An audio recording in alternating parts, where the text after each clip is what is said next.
Inta wachitaa ina mana daraseera. Uummanni sirraa gaafii qaba. Uummanni waa si haa gaafatu akkasuma ta'a. Waan tokko bichaa deebii akka nuu kennituun barbaadan. Innis maalinni afooshaa kana keessa akka wajjin hin teenye uummanni amantaa kana yoo dhiiste malee hin danda'amu. Kanaaf amma akkami ati kaayyoo kee jijjiirtee gara keenyatti deebitamoo haaluma kanaan itti fufta? Erga carraa laataniitanii ani jecha isin jecha kana gunkumatti guutumaan guututti fudhan. Jechi kee hin deebi'uudha ka. Ani jireenya koo kan durii beektu. Kanaaf isarraa nama kan na godhe akka namaatitti dhaabbadhe akkan deemu kan na godhe isa jiraataa ta'e teessoo isaarra kan taawwani gooftaa keenya Yesuus Kiristoos kana gargar kan na baasu jedhu. Amma waa'ee isaa nuti sabbakoo odoo hin taane deebitamoo deebituudha jecha gabaabaa. Waan tokko waan dubbadhu jira maabara. Wanni isin hin jedhu oolan deebi'atte saba kanatti makamitoo deebi. Sin maqaa sin cuubaa wannan farankaa gazaba si gaafa hin jiru kunoo fuuldura uummata kana fuulduratti qaalis fangala. Gazaba sirraa fudhadhu kootu cuuban. Hin barbaadu hin deebi'u. Uummanni irratti walii agalu.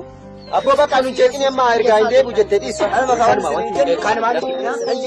Gargar kan na baasu tokko.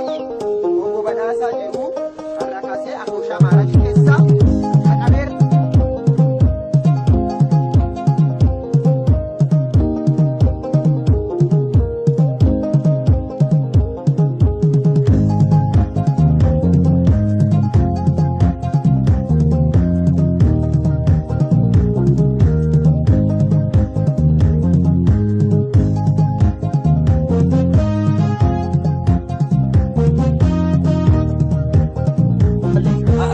Saba fuulduratti odoo ilaalu sararate harka walii reebdu sin hoggaan eenyu bakka obbo Badhaasaa jiru har'aa kaasee afooshaa maaramii kan naannoo keenyatti argamu irra maqaansa haqameedha. bakka Irratti walii gara bakka kan walii wanti si barbaanne ibsa kana. kanuma beenu gadi deemu.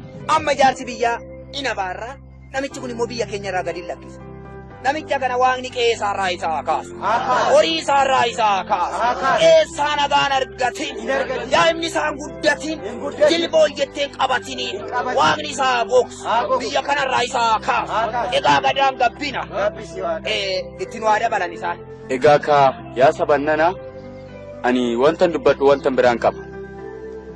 Jaarsi biyyaa ol jedhee too malkaa waamee tulluu waamee qaallitti waametoo akka lafa kanarraa buqqa'u akka nu abaaruun jedha.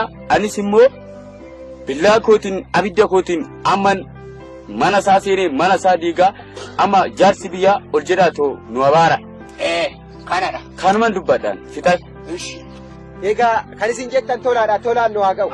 Hamaan namicha kana haa ga'u. Waaqni Odaanaa bee Waaqni Oromoo gadi isaa galabbatu. Hulluun gadi isaa galabbatu.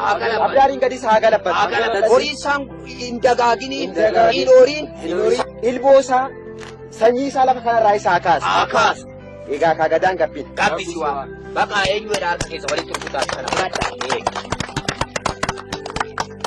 Amma gara mana keessanii deemadha. Afooyini. Otoo hin deemin dur ishii wanti gaafannu jira amma. Wanti gaafannu Haati manaa jirti. jirti. Hin gaafanne. Waan tokko bichaa siin jenna miti. Kun uummanni kun walii gale. Isa kana jedhani ati namicha kana wajjin hin jiraattamoo akkamiidha miti ree gaafin qabnu uummannis kanuma qaba. Kanuma nuu deebisi. Nan jiraadhaa namichuma faana jiraadha waante ishiinis afoosha kana keessaa bahuu qabdi.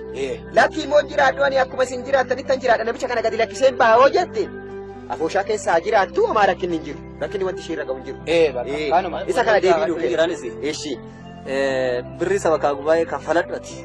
Kottu bataskaanas tasaalan bataskaanas dhungadhu. Ummata kana keessa hin bahin.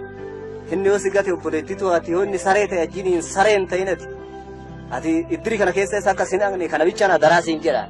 Kanumadha. Ati amma maal sii kenni qaba? Ani baay'ee isinuma wajjin jiraachuu naa wayya lakki nan deema. Amma kaa namicha wajjin hin jiraadhudha ka.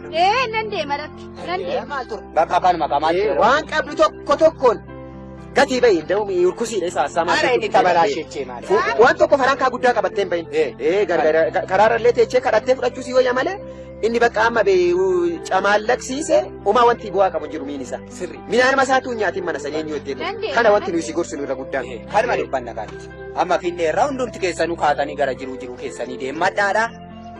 Afoo sharranaafina guyyaa waamamtanii. Ishiin wanti waa kennitu. Gara mana keenya ni galu. Deemuu dandeessu. Eessuma kan.